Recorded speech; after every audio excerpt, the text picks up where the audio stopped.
When he was corrected, he made a horrid sound. To tell you how he got the Bandana Bandit name, he got it robbing joy from kids like a game. He passed his gloom to all. He tried his tricks of fear. He bullied and he blamed, till no one wanted him near. The kids had just begun to wear colored bandanas. Whose idea was this? To start with, it was Anna's. A girl whose name was Anna wore a bandana on her hair. She passed bandanas to her friends in colors they would wear. No matter what the color, no matter short or tall, she insisted bandana print looked good on them all. She stitched on each a heart and an A from her name. On every one she gave, not one was the same.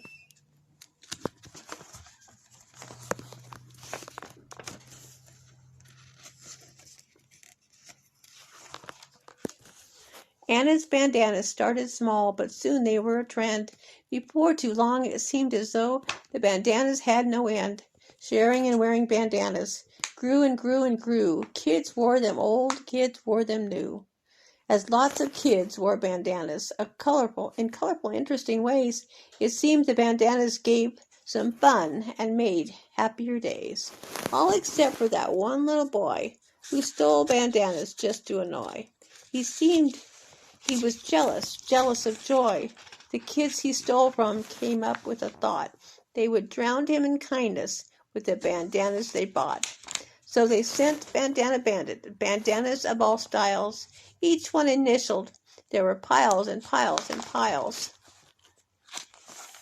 First he saw each heart, then he saw each letter. His meanness broke into tears. He instantly got better. He took off his meanness and somehow found a smile. He wore his bandanas one by one for a long, long while. The small Bandana Bandit no longer liked to steal. He said, "The way these kids were to me changed the way I feel." He went back to his Joey name and never stole again.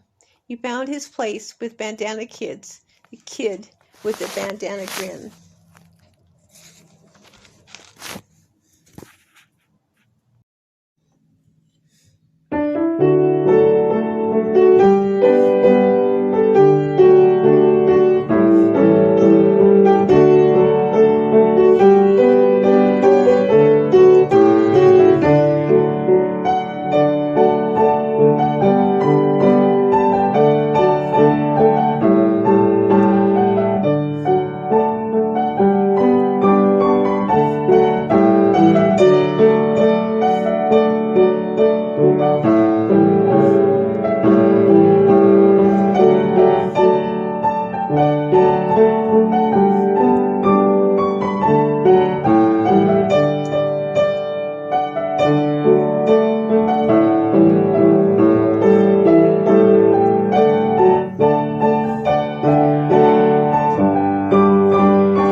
The Bandana Brothers.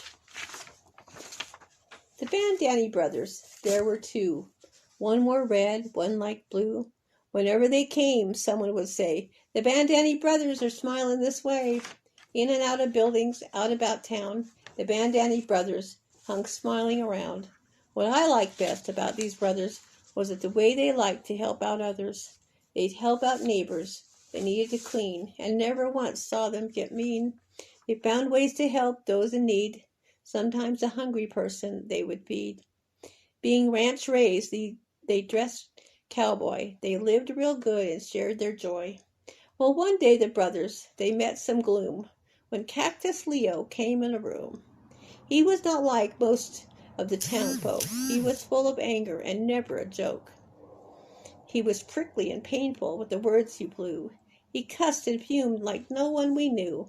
Cactus Leo was ugly with the doom he'd bring. He was ticked off and yelling at the tiniest thing. He used words to hurt, like spikes and spears. He made the town have horrible fears. The Bandana brothers liked peace and rest. They valued friends and love the best. They both agreed this guy needs love. We will need God's help above. So the town met together behind his back. They prayed for love to fill his lack. They prayed and took it on as a town to bring his mean world tumbling down. It took a while with patience and grace. Cactus got nervous upon his face. His sharp-tongued words made no one run. He couldn't get anyone scared, no, not one. Tried as he did to be still mean, he was outnumbered by love and caught in between. One day he left fake money for a bill, but the town paid his bill from the till. His eyes started crying like never before. Their love had broken his mean streak. He went to the floor. Well, when he came up, he was never the same. Cactus Leo met the brothers and got a new name. No longer Cactus Leo, now Leo Lovelock. News traveled fast around the clock. Cactus gave up, giving others great pain. Love had broken his spikes from off his chain. Like a chain that bound him suddenly loosed, love surrounding gave him that boost. So when outlaws, so painful people come near, the Bandana brothers say, don't be in fear. Be wise, don't enter them with a fight. Be helpful, be loving, bring them the love light.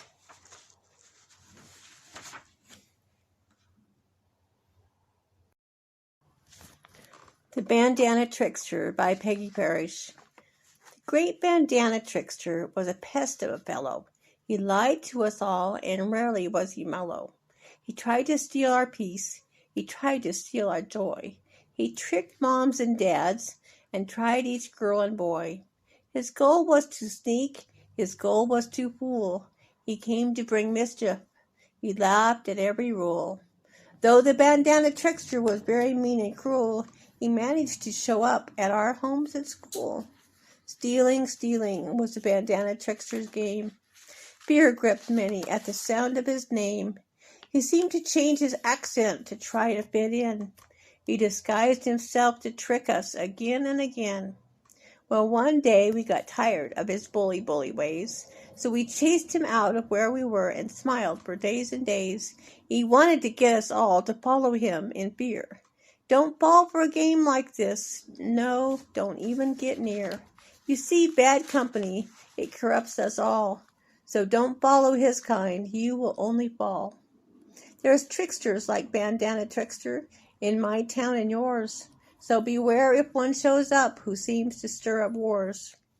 Though smooth and tempting he seems to often be, he's up to stuff, that's for sure, things we just can't see.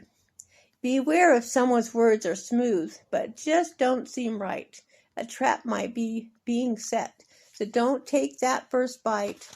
Don't follow such a leader or take his strange advice. His methods are full of madness, his heart is full of ice. Don't enter his web of trickery, you might lose your soul. Stay close to what's right, leave this tempting hole. No matter what their color, no matter where they're from, we must all be careful when the tricksters try to come. They come to seek who they can find, to recruit for their game. No matter where you live, their tactics are the same. They come to kill, to steal, even to destroy. They want to rip you off and stamp out love and joy. So wear your talents well, I say. Stand up for what is right, with mercy and truth wrapped around your neck. Like a protecting bandana, try to wear true light. These tricksters and their helpers rob us of our fun. They try to divide us up. They serve the evil one. So gang up on them in prayer. Their plans then won't get done. Expose them for what they are. Evil will have to run. By simply walking and living in the light, the darkest deeds will die. They will lose their might. This is the story of Jake Darlin and the Little Darlins by Peggy Parrish. Once upon a ranch in the middle of cowboy land, there lived a man, Jake Darlin, a well-liked hired hand. Ranch after ranch knew Jake Darlin's story. Jake Darlin knew about God, and he gave him lots of glory. You see, Jake Darlin helped whenever Jake Darlin could. He didn't matter who it was, Jake Darlin always would. He'd help with sheep and cattle. He'd help someone with hay. If someone needed help, he'd help for free or pay. He'd left the city life so very long ago for the country life. How Jake loved it so. His stories gave out courage, smiles, and some hope, whether he held a shovel, a hay rake, or a rope. Jake Darlin, he was named by the kids that day on. You see, Jake helped kids and grown-ups to God be drawn. He helped them learn to work. He gave out the gift of hope. And sometimes young and old were helped off a slippery slope. Jake washed dishes as a ranch hand. Helping out was his style. He dried 'em, stacked 'em, and did it with a smile. Whenever someone needed help, Jake Darlin gave it a try. He even peeled ranch taters and seasoned them to fry. Some ranchers, they were modern, but some were certainly not. Jake hardly ever grumbled. He made do and helped out a lot. In between his stories, he tried to teach a chore. Well, parents were so happy, they'd send their kids for more. One day when there were kids with Jake hanging all around, Jake called, "Little darlings, listen up. Do you hear that sound?" Well, one kid asked, "What's a darlin'?" Jake tried hard to explain. Well, they all got to laughing, and it started in to rain. They grabbed up a tarp, hung it on a branch, and they kept dry those minutes with Jake at the cowboy ranch. His stories were different than most. They made you feel good inside. He made kids want to try things that they'd never tried. Whether by foot or horseback, he loved to ride and roam. By horseback, foot, or truck, Jake felt right at home. Jake got teased for not drinking, but guess who folk could call when someone needed hay? Jake came to load and haul. Jake came when cattle were missing and couldn't yet be found. Ranchers would start to ask, "Is Darlin anywhere around?" Well, Darlin wasn't really his name. Jake's true name, real last name. So that's how the story of how Jake Darlin won his fame. Jake was a kind of storyteller. He made kids feel at ease. His stories caused no harm with just a touch of tease.